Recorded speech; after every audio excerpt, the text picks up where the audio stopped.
In this video we're going to be looking at bracketing on your camera. Join me!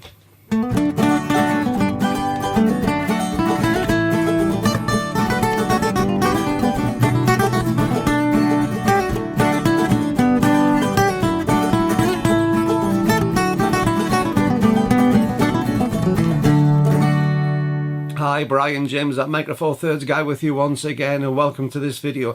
Today we're going to be talking about bracketing and seeing what bracketing does, how it's used, and why the technique is there in the first place. But don't forget, before we go any further, don't forget to hit the subscribe button if you're not already a subscriber. Join the band of almost 4,000 people. Give me a big thumbs up, because that really helps YouTube to spread these videos amongst other users for them to see it. And also, if you get anything useful from this, don't forget there's a PayPal link below. If you want to leave me enough for a cup of coffee, I'd really be pleased to take it. It keeps the channel going. So, let's have a look. What is bracketing? And why am I interested in it? Well, I'm indebted to one of my viewers who lives in Cairns in Australia, who had a small problem about trying to get the bulb mode on the camera. They've got a Lumix G9 and couldn't quite suss out why the bulb mode wasn't being displayed. And I'd never really sussed out this. I'd never really thought about it. And I had a look on my camera and I realised that there was various modes which would inhibit the bulb mode from working. Which if you're familiar with the camera, of course you're going to understand these. But when you're not familiar with it and it's new, it can look rather strange. So I went in, did a little bit of delving in. And this user came back and said that the camera had been on bracketing mode and wanted to know a little bit what bracketing was. And you'll understand as we go through as to why bulb mode wouldn't work with it. Well, what is bracketing? Bracketing, in simple terms, is a technique which a photographer takes shots of the same thing multiple times using different camera settings. This gives the photographer multiple variations of the same shot, which can be combined afterwards in post-production.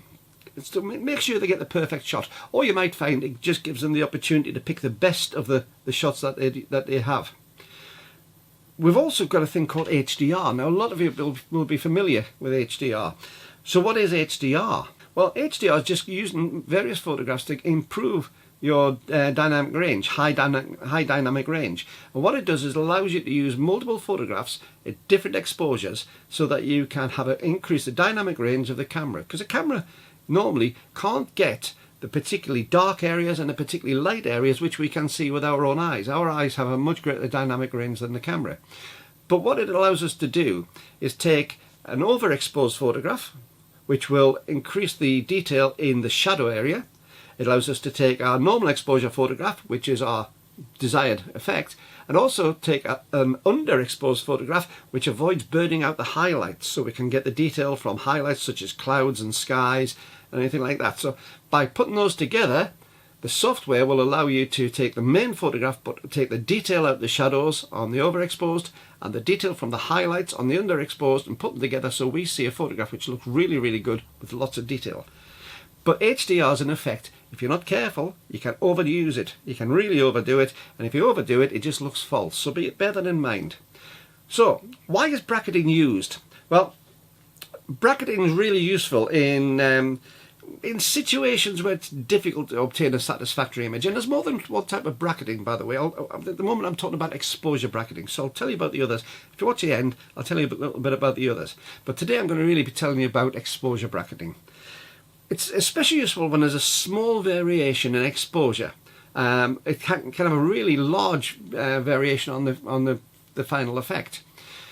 Now, exposure bracketing is usually done in the camera, but it can be done totally manually. The simplest way is point your camera at something, get your metering so that it's properly exposed, and if you wanted to say bracket it, take a photograph, turn your exposure compensation so you're, say, one stop overexposed, take the photograph again, then turn it back to the normal and back one space, one stop underexposed, and what you're going to have is three photographs, one on, one over and one under. Now the problem that you'll probably work out of this, if you're taking the same photograph of the same place, you're going to get things like camera shake. So it's worth doing these on a tripod, because then you're going to get stability and you don't move the camera in between. Modern cameras also has bracketing built in. This is the problem that we found on the G9. When you press the shutter, you can set it up so either press the shutter 3 times for the 3 brackets, or you can set it so that by pressing the shutter once, it'll automatically take the photograph, alter the exposure, take the second, alter the exposure, take the third, all together for you by pressing once. Really, really useful on this. We don't just have one photograph either side though. We can set the camera so that you can have multiples. You can have, say, 5 photographs, 7 photographs. You can have them a third stop apart, 2/3 stop apart, a full stop apart, or up to 2 stops apart. So up to 2 stops overexposed and 2 stops underexposed. And that gives you even more latitude. But of course, where you've got latitude on one end to build detail out, you lose it on the other end. So we need to be aware of that. The other thing you need to really be aware of as well is this exposure compensation. If you're doing it on, say, aperture priority, when you press your shutter on the camera for it to meter, it will take the correct exposure on there. If your exposure is somewhere around about a 15th of a second, that's fine. But what it's going to do, if you're 1 stop over, 1 stop under, and a 15th of a second to make it overexposed, it's actually going to decrease down to about an 1/8 of a second so that you get more light come in, and also increase the speed on the next shot to a 30th of a second. The problem that you're getting when you start getting down towards the bottom end, the camera shutter is open for longer, so you've got more chance of camera shake, and also you've got more chance of movement when you've got something in the shot. So of course, why doesn't bulb mode work? Well, the bulb mode, when you've got it down bulb mode, the camera doesn't have a clue as to how long you're wanting that shutter held open on bulb mode. It does know on the other speeds. The other thing as well with all this, and it's a really major important thing, is if you are taking something, even if you got it on a tripod, if you're down at low shutter speeds to be able to get this effect, you're going to find very quickly that if you've got movement, say you're taking something with trees and it's a windy day, when you put these photographs together afterwards for, say, an HDR shot, you're going to find that the tree movement will cause the tree to be blurry, but not the rest of the shot. Similarly, if you're taking something where there's a vehicle having movement in the background, say on a bridge or on a road in the background, you may get multiple shots of the vehicle, or you might find that the vehicle seems to blur between the multiple shots. So that's really worth bearing in mind. Where you've got slow shutter speeds on HDR or on bracketed photographs, you will have a different photograph for anything which is moving. Now if I have a look at my GX8, I'm just going to switch this on, get the GX8 in, and I'm just going to put it into the menu. Because most of the time bracketing can be done from the menu. There may be a dedicated button. The Olympuses have a dedicated button quite often, and you might find there's a dedicated HDR button. Not all cameras have HDR, but again we'll come back to why that is in a moment. But let's just have a look at the settings on the back of this GX8. You'll find that this is set to take a photograph at 1 stop either side. So the centre one is on the correct exposure. There's one for overexposed and one for underexposed. This is back to front. So therefore what you can do is by pressing the shutter once, it will take 3 photographs for you in rapid succession, take it between underexposed, overexposed and normal. And what we can do is on the step, we can change the step setting to allow us to have multiples, either a 1/3 stop, 2/3 stop, 1 stop or more, and also how many it takes, whether it's 3 photographs, 5 photographs, 7 photographs, whatever. And that's done on the step. On the sequence, it allows you to change between you having to press the button 3 times for 3 exposures, or you having to press the button once and it'll automatically do it for you. That's all configurable on there. Now, as I say, some cameras have HDR built in and some don't. So why do we have this? How do we do HDR? Well, HDR is normally done in software, and it can be in the camera's software, but it also can be in post-production software. In fact, even if it's done in the camera, it is post-production because it's after you've taken the shots. So if you were to do it, if you have an HDR set in the camera, press a camera button, it will automatically take the photographs and do the exposure compensation, then it will automatically combine them, and it takes the low light areas from the overexposed, so it gets the detail from the shadows, and it also combines that with the highlight area from the underexposed, so it gets all the things like clouds and highlighted areas, and it also combines that with the main photograph, the main setting, where it's a normal exposure. So what you have, instead of having bright out parts in the highlights and too little detail in the shadows, what you appear to have is an even photograph where you've got detail all over. So that's really useful on that one. Now, as I say, be careful on this if you're using the camera on bracketing mode, because you can actually really run out of speed if you're down to very slow shutter speeds. And if that's the case, be careful on the tripod. As I say, also be careful of moving objects. So why would I use bracketing? Well, obviously the HDR side that I've already seen.